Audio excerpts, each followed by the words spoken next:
ขอให้อีพ่ออวยพรให้ลูกให้หลานเนาะทุกๆคนที่กำลังเบิ่งวิดีโอนี้เนาะสวัสดีอีพ่อชื่อหยัง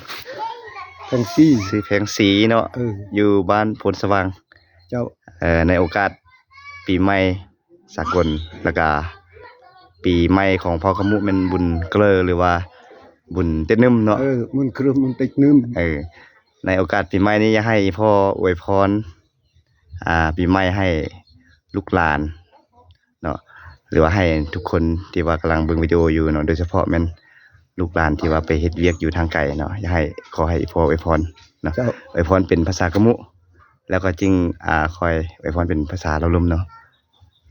โอ้ตอนหน้าคือหนมือก็ส่วนเผากะมุอีสิแต่งมุ่นแต่งสิ้นแต่งมุ่นเครือนำมือก็อันพอจะ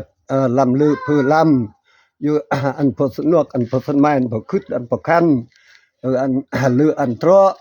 อันกลอยจะร้องเรอันเพิ่นงอพอสนลออันเพิ่นนึง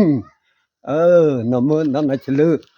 จะตรอจะหั่งจะมีจะคึดจะสร้างจะเพิ่นกุมุลเพิ่นก็ส่งเพิ่นกุมุลมักเพิ่นทรักน้ำเพิ่นทรักกินตุลูเพิ่นลุมปูกินตุเนรหั่งมีนี่ไออันครึเรอันเพิ่นงอพอสนลออันเพิ่นนึงอันเพิ่นงอครึสังลาอันเพิ่นมารคางผู้อันเพิ่นงอกำลังชูคนลุ่นทรูเพิ่นงอทะทุชักเพิ่นงอทะปักแขวงอันเพิ่นงอกระทงกระตามเพิ่นงอมานทั้งกี้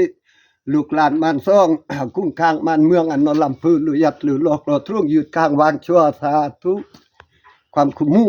เจ้าขอให้พ่อเป็นอวยพรเป็นภาษาเราร่วมแดเนาะโอ้ปะปีเก่าเอาปีใหม่เอาเฮายุนี่มีแห้งเฮาลำมือรวยคือในไปเฮอเป็นไปทางน้ำก็ในเงินในค่ำไปทางมุกก็ในเมียในเงินค่ำหัวขึ้นมือขึ้นนิดให้มันปลาเฮ็ดนาให้มันเข้า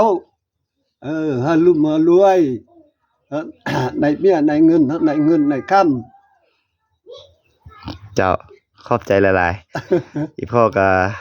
เส้นเดียวกันเนาะให้อยู่ดีมีแฮงอายุมั่นคนยืนให้สุขภาพแข็งแรงให้อยู่เป็นโฮมโพมไซให้ลูกให้หลานต่อไปนะขอบใจหลายๆปีใหม่2025นี้ขอให้ทุกคนมีแต่ความสุขความเจริญได้ทอดเนาะสาธุขอบใจ